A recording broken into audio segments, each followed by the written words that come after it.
1998 metai. Lietuvos turizmo departamentas nusprendžia, kad jam reikia logotipo ir paskelbė respublikinį konkursą.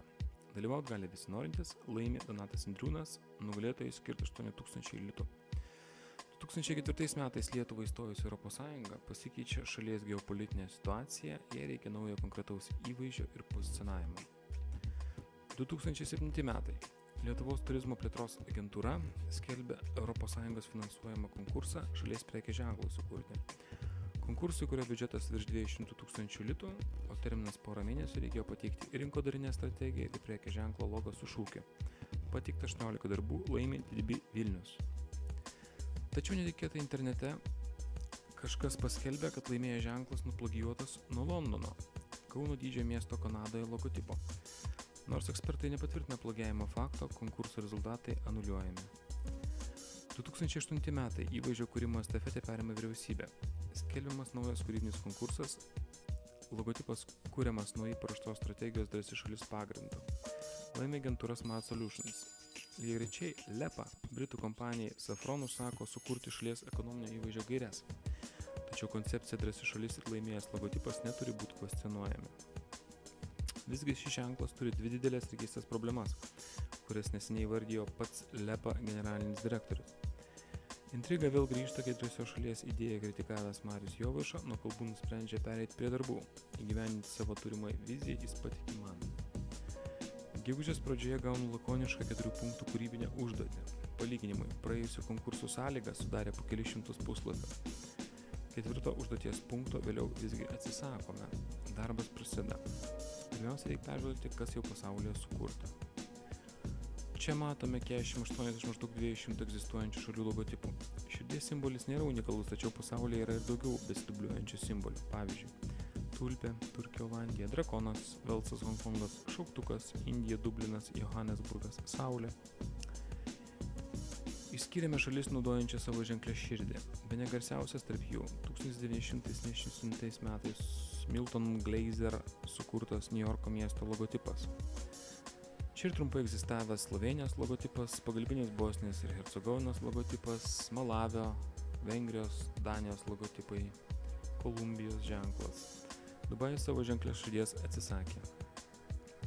Kitas etapas – istoriografinės medžiagos analizė. Pirmą kartą vytis, ko gero, panaudotas 1338 metais Polocko kunigaikščio Narimanto Gediminaičio antspaude. Įjojo į rytus, daugumą vėlesnių į vakarus. Kanono čia nėra, tad yra daugybė vyčio piešinio variantų. Pieštukų buvo atlikta virš 200 vyčio stilizacijos versijų. Sėkmingiausiai digitalizuoti, konsultuotasi su heraldikos komisijos pirmininku, istoriku, heraldikos autoritetu daktaru Edmundu Rimša. Toliau sekė simbolio formos paieškos. Iš daugybės variantų atrinkta mūsų nuomonė efektyviausia schema, įkūnijanti užduoties reikalavimus 3 viename. Tai yra šalis, gintaras ir širdis vienoje trimatėje formoje. Trimačio ženklo gintaro ir gintaro neturi nei viena Europos valstybė. Su pasigamintu iš gintaro prototipu viena po kitos sekė fotosesijos. Rezultatai dėja mūsų netenkino. Tuomet bandyta sukurti vektorinį trimatį vaizdą. Dėja, rezultatas buvo sausas ir neįtikinantis. Galų gale teko kreiptis į 3D specialistą Giedrių Svirskį, kuris sukūrė štai tokį gintaro vaizdą. Man beliko jame įrėžti jau sukurtą stilizuotą vytį. Tačiau šio simbolo originalumą dar reikėjo patikrinti ne tik valstybių, miestų, bet ir komercinių kompanijų logotipų archyvuose. Šioje komercinių kompanijų logotipų mozaikoje galima peržvelgti šiuolaikinio grafinio dizaino tendencijas. Ženklai, kurių panašumas artėjo prie mūsų sukurto ženklo, išskirti grupėje dešinėje apačioje.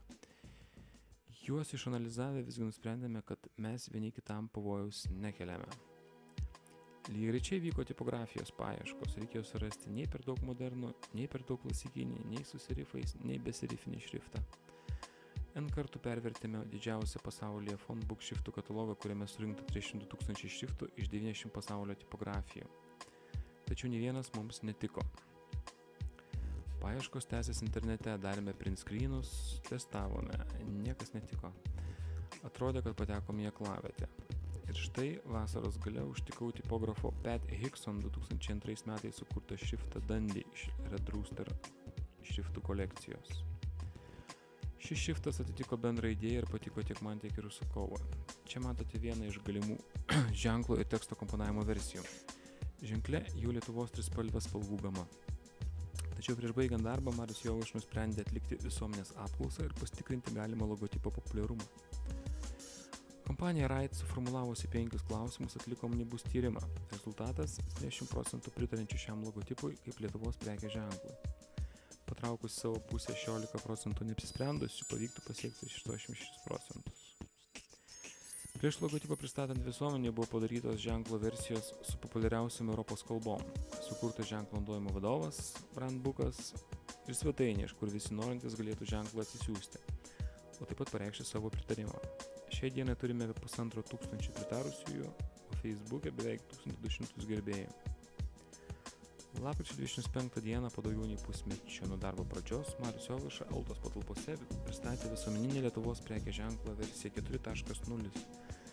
Visas projektas, kurį finansavo pats Marius Jovaiša bendroje sumoje, kainavo apie 50 000 litų.